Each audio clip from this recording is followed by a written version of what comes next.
오는 20일 이후에는 지구촌의 대표적인 스트롱맨들끼리의 진검승부가 펼쳐질 것 같습니다.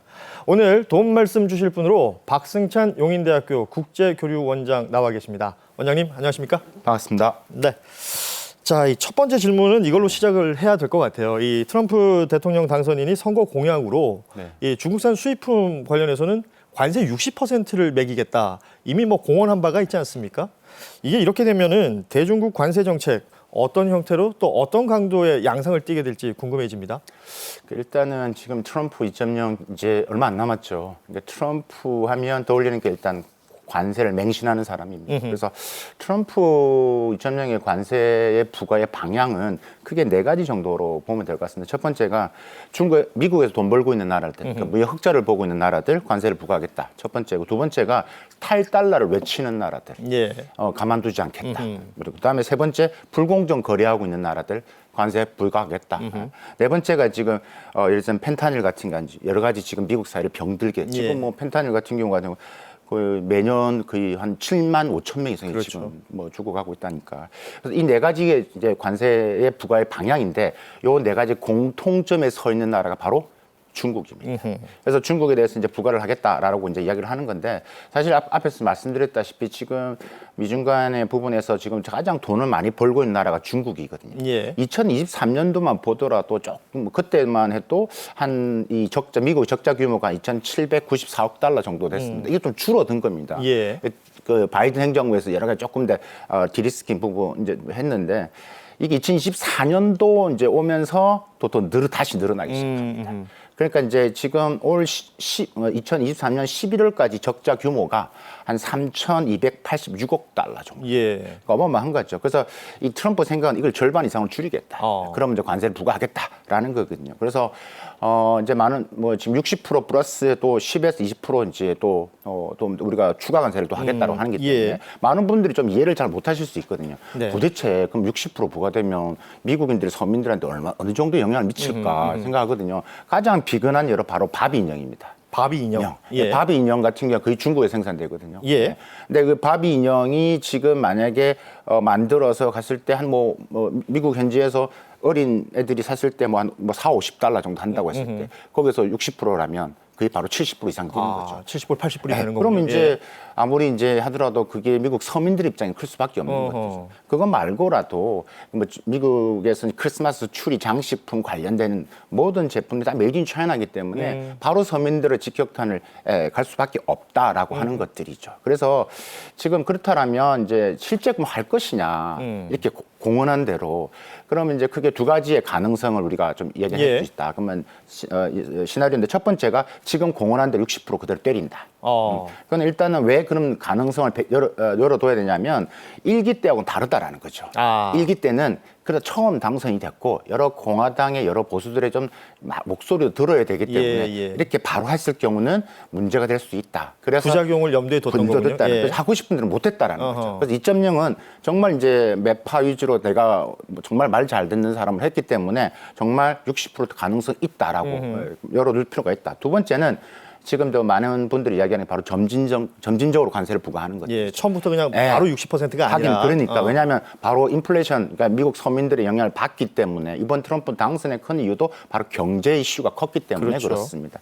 그러면 그러니까 소비재보다는 아무래도 중간재, 자본재 중심으로 먼저 부과를 하고 시작을 할 것이다. 그래서 점진적으로 성장할 것인데, 그럼 소비재를 한다라고 했을 때 중국에서 미국에 가장 많이 수출되고 있는 제품이 스마트폰, PC, 왕구, 뭐 게임기 이런 거거든요. 그 양이 꽤 많습니다. 그러니까 미국에 있는 뭐 스마트 PC라든지 왕구 제품 이런 것도 거의 중국산에서 여기다 붙으면 어린이들 제품, 왕구 제품이 바로 늘어나기 때문에 바로 이제 부모 입장에서는 돈을 더 써야 되는 거죠. 그러니까 이런 부분에서 아마 이제 관세를 부과할 가능성이 높다. 그래서 2가지 가능성을 배제할 수 없지만 좀 점진적으로 할 가능성이 조금 더 높다라고 보여집니다. 그러니까 사실상 한 번에 60%라는 그 큰 관세를 매기기에는 미국 스스로도 부담될 수 있다라는 맞습니다. 부분이 있을 거예요. 우리도 알다시피 좀 굵직굵직한 미국 기업들이 중국에 이미 진출해 있는 경우들이 많기 때문에 맞습니다. 미국에도 영향을 미칠 수밖에 없는 거잖아요. 네네. 그렇죠. 이거 일단은 일단은 미국 기업들 중에 중국과 비즈니스 안 하는 기업이 없을 정도로 워낙 중국 시장이 크기 때문에 그렇습니다. 그래서 뭐 가장 대표적인 예로 지금 이제 애플이라든지 뭐 테슬라, 월마트 정도가 있죠. 근데 중국이 어떻게 대응하느냐. 만약에 미국이 60% 관세를 했을 때 중국의 대응을 어떻게 하느냐를 저도 많이 질문을 받거든요. 예. 그중에 이제 제가 뭐 여러 가지 중국의 대응을 좀 중국에서 지금 하는 좀 표현을 쓴다라면 뭐 심리전, 여론전, 법률전, 금융전 이런 전술 시나리오를 가지고 대응할 것을 지금 준비하고 있거든요. 이건 다음에 기회에서 말씀드리는데 심리전에서 뭐가 있냐면 바로 미국 기업을 압박하는 겁니다. 기업을 압박한다. 미국 기업을 압박. 그 대표적인 게 바로 이제 애플, 테슬라, 월마트가 되겠죠. 그러니까 애플 같은 경우가 지금 뭐 스마트폰이 지금 탈중국 한다고 해서 인도로 많이 공장을 뺐다고 했지만 그래도 전 세계 아이폰의 95%가 다 중국에서 만들었습니다. 예. 영향을 받겠죠. 테슬라 같은 경우가 지금 판매 작년 기준으로 봤을 때 한 180만 대 정도가 이제 판매된다고 했을 때 그 중에 한 95만 대가 중국에 생산되고 있습니다. 상하이에 생산되고 예. 있습니다. 월마트 같은 경우가 지금 작년 기준으로 했을 때 약 한 300개 정도 매장이 있거든요. 좀 줄어든 건데. 네. 그래서 좀 재밌는 건요. 최근에 그 월마트 산하에 샘스 클럽이라고 있지 않습니까? 샘스 클럽이 요즘 중국에서 인기입니다. 아, 그래요. 그래서 매장수 계속 늘어나고 있어가지고 지금 중국 한 20여 개 도시 한 50개 정도 더 늘어날 것 같습니다. 아하. 그러니까 이거는 이제 굵직한 미국 기업들이 영향을 받을 수 있고 중국이 이걸 흔들 수가 있는 것들이죠. 그렇군요. 예, 만약에 불매 운동 들어가고 그러니까 직접적인 영향이 바로 되겠어요. 가는 거죠. 예. 바로 야 미국이 우리 지금 중국 제재를 한다면 중국 사람들이 또 애국 소비하면 또 영향을 미칠 그렇죠. 수밖에 없는 예. 거겠죠. 아니, 그러니까 이런 시기일수록 어찌 보면 그 물밑 작업이라 그럴까요? 물밑 대화 이런 게 중요할 것으로 보이는데, 그러니까 지금의 조 바이든 정부가 만들어 놓은 뭐 미국과 중국 간의 어떤 대화 채널이 있을 텐데 이게 다 사라진다 이런 얘기들이 들려옵니다. 그렇습니다. 이게 트럼프 1.0에 들어왔을 때 그때 미중 간의 대화 채널이 한 90여 개가 있었어요. 네. 근데 그거를 또 없앴죠. 예. 거의 많이. 그러니까 트럼프의 스타일 자체가 탑다운 방식이잖아요. 그래서 이제 없앴고 이번에 이제 2.0 들어오면서 이제 또 없앨 건데 이제 바이든 행정부에서는 한 24개 정도의 그러니까 예를 들면 외교, 경제 안보, 기후 변화 예. 이런 부분에 24개 정도의 채널이 있는데 그것도 없애고 탑다운 방식으로 하겠다라는 것들이거든요. 그래서 그게 기존의 트럼프 스타일인 거잖아요. 예. 그렇게 뭐 못 믿겠다는 것도 있겠지만 그 스타일 자체가 그 영향이 있다라고 보는 거죠. 그래서 이제 이렇게 그러면 하는 이유는 뭐냐라고 했을 때 일단은 첫 번째 말씀드렸던 첫 번째 이유가 이제 이런 탑다운 방식을 선호하는 이런 또 협상의 규제에 맞고 하는 것 같고요. 두 번째가 이제 이렇게 지금 미리 말을 선점을 하고 하는 이유는 그러니까 심리적으로 조금 이제 대중국을 압박하는 목적. 그러니까 이런 식으로 이게 무슨 의미가 있는 건지 자꾸 생각하게 만드는 거죠. 그러니까 밀당이 된 거죠. 그러니까 그걸 가지고 중국 내부에서도 이게 의미가 뭐지? 속내가 뭐지? 자꾸 흔들어 놓는 거죠. 근데 그런 심리적인 요소가 있지 않을까라는 그런 정치적인 포석이 있다라고 이제 보는 거죠. 아니 뭐 정치적인 포석 얘기도 해주셨습니다만 탑다운 방식을 선호하는 트럼프라고 얘기했단 말이에요. 네. 어찌 보면 가장 자연스러운 그림을 좀 연출해 보자면 트럼프의 취임식에 시진핑 주석이 참석을 한다면 이게 좀 자연스럽게 뭔가 물꼬가 트일 것 같기도 한데 이 부분에 대해서는 어떻습니까? 이게 이제 중국 입장에서는 일단은 결론적으로 말씀드리면서는 뭐 가능성이 매우 낮다. 낮다. 이게 그 이유는 뭐 이것도 크게 두 가지인데 첫 번째는 이제 실익이 없다라고 생각하는 거죠. 실익이 없다. 왜냐하면 이게 미중 간의 이런 대결을 창과 방패에 비유를 합니다. 중국은 막아야 되는 입장이고 그러니까 적진을 들어가야 돼요. 그렇죠. 근데 적진이 들어가는데 이게 뭐 여러 사람들이 있는 한 사람의 대의적인 있는 부분들이기 때문에 홀대를 당할 수도 있고 그러니까 적진을 들어가는 건 아니다라고 보는 것들이죠. 그래서 이제 첫 번째 이유는 그런 측면에서 안 갈 가능성이 높다. 이게 1대1 매칭이 아니라 여러 사람 그렇습니다. 중에 한 사람이 되는 거기 때문에 두 번째 이유가 바로 이제 대외적인 이미지입니다. 만약에 갔는데 이게 스포트라이트를 받아야 된다. 그런데 만약 갔는데 자리 배치라든가 뭐 미중 정상회담도 없어. 그다음에 그냥 카메라 감 도는 한 분만 비춰만 줘. 그러면 중국 입장에서는 이건 말이 안 된다라는 거죠. 체면도 안 서고. 체면도 안 서고. 그러니까 최소한 따로 G2의 정상이 만나야지만 스포트가 받게 되고 대외적 이미지. 그러니까 미국에서 개도국의 입장을 대변할 수 있는 나라는 나밖에 없어라는 것을 확연히 심어주는 효과가 있죠. 그래서 이제 그 부분에서 트럼프도 이제 정치적으로 이제 했지만 중국 시진핑 입장에서는 아마도 좀갈 가능 낮다라고 보는 거죠. 사실 그 미국이 중국을 견제하는 데 있어서 또 가장 큰 부분 중에 하나가 반도체 영역일 건데요. 네. 이 반도체 쪽에서는 어떤 양상들이 펼쳐지게 될지 또 그게 중국은 어떻게 대응을 하게 될지 이런 것들도 한번 생각해 봐야겠어요.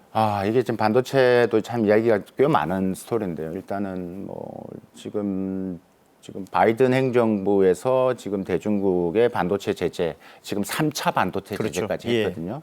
그다음에 이제 그다음에 트럼프 입점령에서 지속적으로 이제 제재를 할 건데 이제 그 속내를 일단 좀 목적을 좀 왜 저러느냐는 목적을 이야기를 한다고 할 때 일단은 먼저 시청자분들을 위해서 간단히 한 3가지 정리할 수 있을 것 예. 같습니다.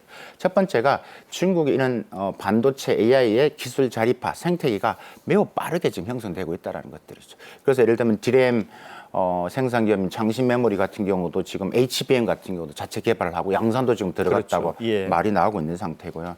3차 반도체 빅펀드 규모가 어느 정도냐면 3차만 해도 한 67조 8천억 정도 우리 돈으로 됩니다. 그러니까 미국과 비교가 안 됐죠. 예. 근데 이번에 이 3차 반도체 빅펀드가 주로 어디에 들어갔냐면 AI 반도체 쪽으로 AI 예. 연구를 하겠다는 겁니다. 그러니까 미국 입장에서는 제재를 빨리 해야 되겠다는 생각인 거죠. 두 번째가 뭐 반도체가 혹은 AI가 바로 군사 현대와 직접적인 연결을 그렇죠. 주고 있다. 예. 그러니까 이거 안 되면 이게 결국 게임 체인저가 된다. 우리가 지금 미국의 군사 패권을 이렇게 지킬 수 있는 어려움을 줄 수 있다라는 생각을 하고 있는 것 같고, 그다음에 이제 트럼프 생각할 때 지금 바이든식의 반도체 대중국 제재는 허점이 너무 많다. 이게 우회 도로를 통해서 항상 계속 흘러 들어가더라라는 예. 것들이거든요. 그러니까 작년 기준 통계로 보더라도 지금 여전히 지금 뭐 반도체 장비는요.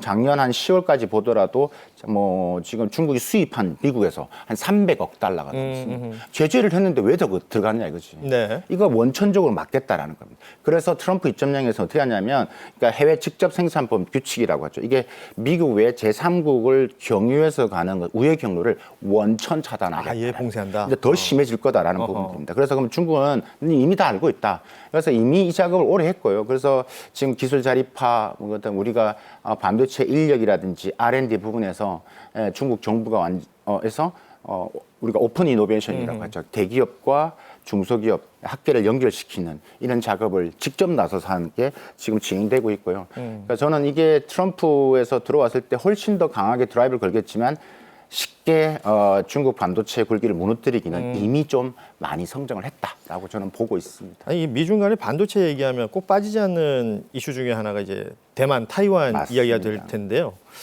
그 일단 이 부분부터 좀 설명을 해주시면 좋을 것 같아요. 반도체 안보 이렇게 연결시킬 때 왜 이 대만의 역할이 중요한 것이냐, 이 부분을 좀 설명해 주시죠. 그 사실 미중 간에 이야기할 때 반도체 이슈를 이야기하는 이유는 그 가장 중심이 TSMC라는 회사가 있는 거고. TSMC. 예. 그다음에 대만의 이 반도체 생태계가 워낙 잘 되어 있기 때문에 그렇습니다. TSMC가 뭐 파운드리에서는 압도적인 1위이기 때문에 자꾸 이제 반도체 얘기할 때 이제 대만이 들어가고 대만 1등이니까 예. 그리고 이제 미동 반도체 안보에서 타이완이 이야기가 계속 나오는 것들이죠.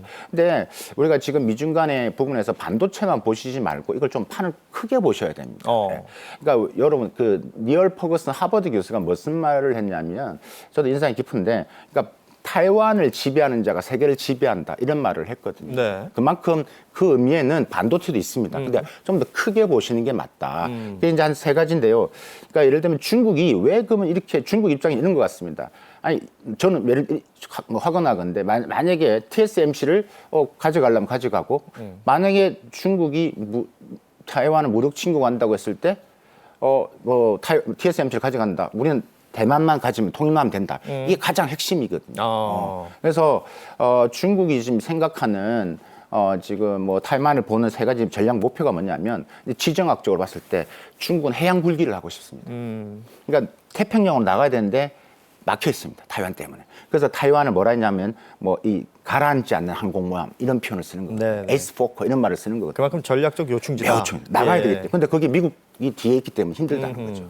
지경학적으로 말씀드린 게 바로 TSMC. 예, TSMC. 그래서 지금 이번에 미국에서 새롭게 지금 뭐 대만 문제 부분에서도 이제 주목을 받고 있는 게 차기 국방부 정책 차관으로 임명된 그 엘브리지 콜비라는 사람이 뭐라고 그랬냐면 예. 만약에 중국이 대만 침공하면 선제적으로 TSMC 폭파시켜야 된다. 아. 이런 말까지 나옵니다. 예. 그만큼 하는데 사실 중국 입장 아까 말씀 TSMC보다는 대만을 통일하는 게 더 중요합니다. 그게 바로 세 번째 목적인데 시진핑의 연임의 목적이 또 거기에 있습니다. 또 결정적인 역할을 할 수 있는 역할을 거고요. 해주는 예. 시진핑 주석이 이야기하는 중국몽이라는 게 있지 않습니까? 중국의 꿈. 그게 이제 중국몽, 강군몽, 그다음에 통일몽이라는 게 있습니다. 예. 그러니까 통일을 하려면 결국 대만을 해야 되니까. 이번엔 북한 이야기를 좀 해볼 텐데요. 뭐 아시는 것처럼 트럼프 1기 집권 시에 김정은 위원장을 3차례 만난 적이 있었잖아요. 이번 그 트럼프 2기 기간 동안 이 대북 접근법을 어떤 방법을 택할 것이냐, 또 여기에 중국의 역할은 또 어떻게 될 것이냐, 이런 것들도 궁금해지네요.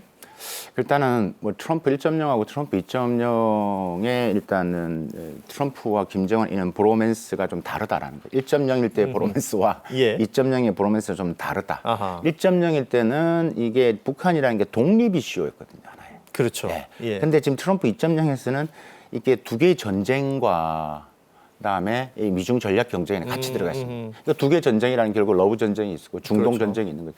그러니까 러시아와 북한의 밀착. 그러니까 이게 복잡한 함수 관계가 있는 거죠. 예. 그러니까 미국과 러시아 간에 지금 대립 구조에 있는 부분들이기 때문에 그러니까 트럼프 1.0에서 봤던 그런 형태의 브로맨스가 가능해질 것이냐라는 것은 좀 우리가 고민을 해볼 필요가 있다. 그래서 이래서 그런 그러니까 북러 밀착으로 인한 북핵 문제, 그다음에 러우 전쟁 이 연계성이 좀 커지기 때문에 좀 다르게 접근할 것 같고 중국 부분에서는 이 패싱에 대한 좀 걱정이 있죠. 그러니까 그 부분이에요. 그렇죠. 지금 북한이 러시아와 굉장히 밀착해 있지 않습니까?